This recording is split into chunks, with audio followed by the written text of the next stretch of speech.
দাদার classroom. Class 10-এর model activity subject ভূগোল। আজকে পার্ট 2 সলভ করব। দেখো পার্ট 2-এর অ্যান্সারগুলো লিখছি। প্রথমত তোমরা যেটা করবে সেটা খাতাটাকে সুন্দর এরকম চারদিকে মার্জিন করে নেবে পেন্সিল দিয়ে, ওকে। এরপরে কালো কলম দিয়ে কোশ্চেন লিখবে আর অ্যান্সারগুলো হচ্ছে নীল কলম দিয়ে লিখবে আর এরকম সুন্দর করে পয়েন্ট করবে, ওকে। প্রথম কোশ্চেন পড়ি, দেখো মরু অঞ্চলের বায়ুর কাজের প্রাধান্য লক্ষ্য করা যায় কেন? কোশ্চেন এটা। এবার দেখো অ্যান্সারটা লিখছি। মরু অঞ্চলগুলিতে বায়ুর কাজের প্রাধান্যের কারণ, মরুভূমি অঞ্চলে 1 নম্বর দিয়ে পাহাড় পর্বত গাছপালা প্রভৃতির বাধা না থাকার জন্য মরুভূমির উপর দিয়ে প্রবল বেগে বায়ুর প্রবাহ হয়। এটা হচ্ছে প্রথম পয়েন্ট, ওকে। দ্বিতীয় পয়েন্ট দেখো, আর্দ্রতা বৃষ্টিপাত এবং গাছপালা কোনো স্থানের ভূমিকে দৃঢ় ও সংঘবদ্ধ করে রেখে ক্ষয়ীভবনে বাধা সৃষ্টি করে। মরুভূমিতে এই তিনটির অভাব বলেই শিথিল মাটি ও বালির উপর বায়ু সহজেই তার ক্ষয় কাজ চালাতে পারে।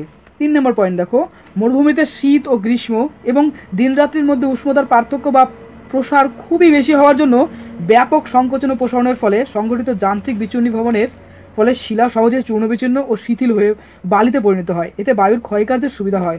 এই সমস্ত কারণের থর মরুভূমি সহ পৃথিবীর বিভিন্ন মরুভূমি অঞ্চলে বায়ুর ক্ষয় এবং সঞ্চয়ের হার সবচেয়ে বেশি। এগুলো কি বলতো? সব মরুভূমি অঞ্চলে বায়ুর যে কাজ, সে বায়ুর কাজের ফলাফল, মানে কেন হচ্ছে সেই ঘটনাগুলো হচ্ছে এখানে আছে। প্রথমত সেখানকার যদি শিলাপাথরও থাকে সেটাও কিন্তু চূর্ণ বিচূর্ণ হচ্ছে ধীরে ধীরে ধীরে ধীরে ক্ষয়কার্যের মাধ্যমে, ওকে। এর পরের কোশ্চেন দেখো, 2 নম্বর কোশ্চেন দেখো, কিভাবে বিশ্বব্যাপী জলবায়ু পরিবর্তন সুন্দরবনকে প্রভাবিত করেছে? অ্যান্সারটা দেখো, বিশ্ব উষ্ণায়নের প্রভাবে সুন্দরবন অঞ্চলের উষ্ণতা প্রতি দশকে গড়ে 5 ডিগ্রি সেন্টিগ্রেড হারে বাড়ছে। এর প্রভাব পড়ছে সুন্দরবন অঞ্চলের বাস্তুতন্ত্র ও জনজীবনের উপর। বুঝতে পারছো? তার মানে সুন্দরবন অঞ্চলের যে জনজীবন প্লাস বাস্তুতন্ত্র, সেখানকার উদ্ভিদ জীবজন্তু সবার উপরে কিন্তু টেম্পারেচার উষ্ণতার কিন্তু একটা প্রভাব পড়ছে। জানো তো, বেশি উষ্ণতাতে কী হবে? যে কোনো প্রজাতির উদ্ভিদ বা প্রাণীর কিন্তু বেঁচে থাকাটা একটু হলেও প্রবলেম হবে। কেন? আমরা জানি যে অভিযোজনের একটা ব্যাপার থাকে।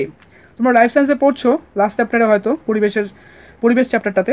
এবার দেখো 1 নম্বর পয়েন্ট বলছে জলতলের উচ্চতা বৃদ্ধি।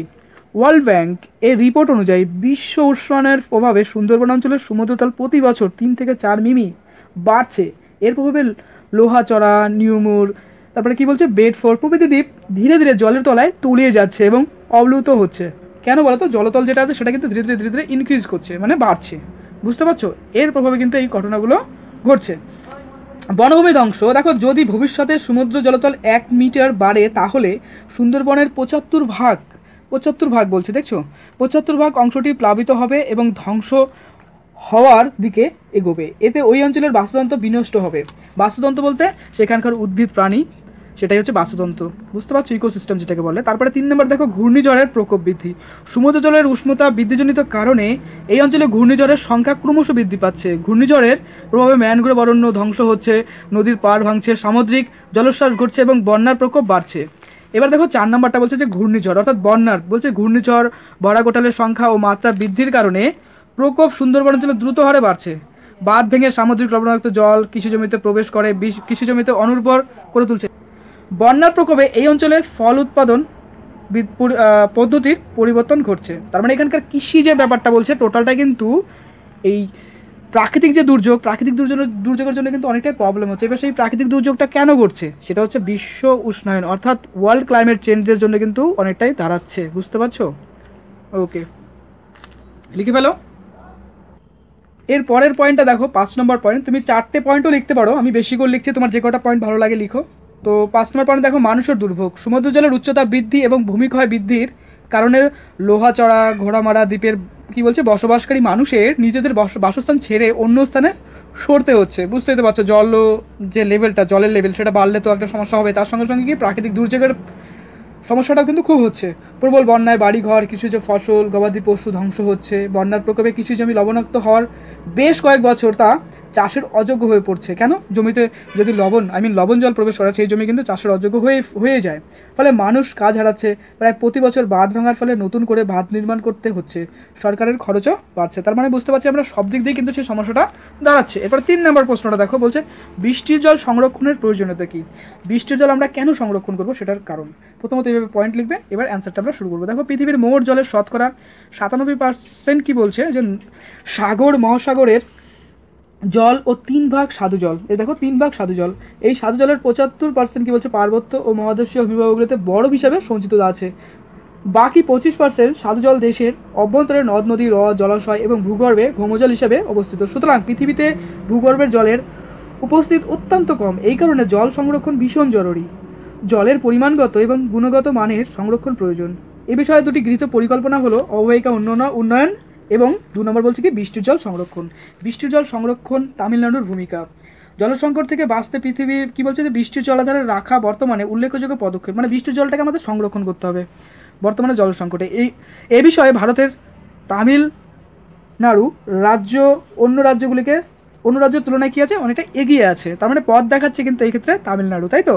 ওকে, লিখে ফেলো। এর পরের পয়েন্ট দেখো, অনুকূল অবস্থা উভয় মৌসুমী বায়ুর বৃষ্টিপাত। তামিলনাড়ু রাজ্য উত্তর পূর্ব মৌসুমী বায়ু দ্বারা মোটামুটি মোট বৃষ্টিপাতের 48%, তার মানে মোট বৃষ্টিপাতের কত 48%।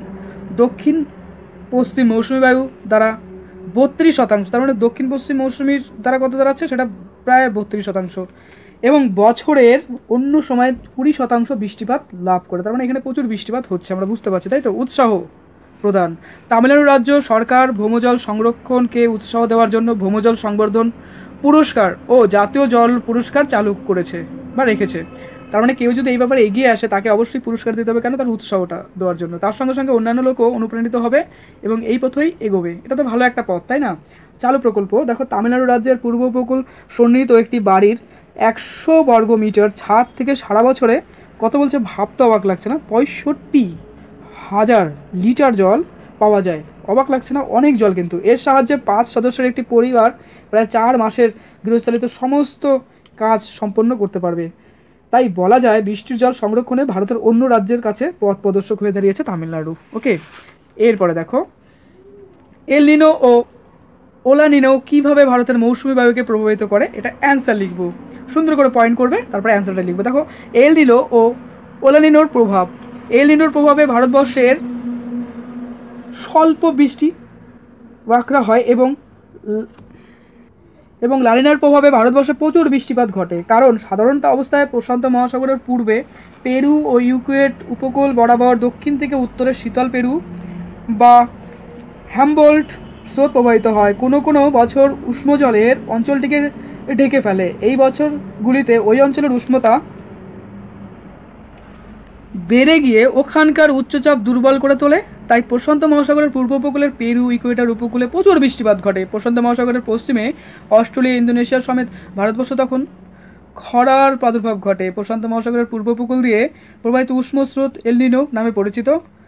আর কি এরপরে আছে দেখো, আবার কোনো বছর পেরু ইকুয়েটর উপকূলের উষ্ণতা কি বলছে যে সাধারণ অবস্থার চেয়ে বেশ কিছুটা কমে যায়। প্রশান্ত মহাসাগরতে পূর্ব উপকূলের উষ্ণতা হ্রাসের ঘটনাকেই বলা হচ্ছে কি নিনা বলা হয়, তাই তো? আচ্ছা, এর ফলে পূর্ব উপকূলে প্রবল উচ্চচাপ বিরাজ করে, তখন পূর্ব উপকূলে খরার প্রাদুর্ভাব ঘটে। এইসব বছরগুলিতে প্রশান্ত মহাসাগরের পশ্চিম অংশে নিম্নচাপ বিরাজ করে, ফলে তখন অস্ট্রেলিয়া ইন্দোনেশিয়া ভারতবর্ষ অধিক বৃষ্টিপাত লাভ করে। ওকে, এটা সেট নাম্বার 2 কমপ্লিট গেল। এরপরের সেটগুলো তোমরা পেয়ে যাবে প্লেলিস্ট বা ডিসক্রিপশনে। তো দাদার ক্লাসরুমে নতুন হলে অবশ্যই চ্যানেলটিকে সাবস্ক্রাইব করো, ভিডিও ভালো লাগলে অবশ্যই লাইক করো। ভালো থেকো।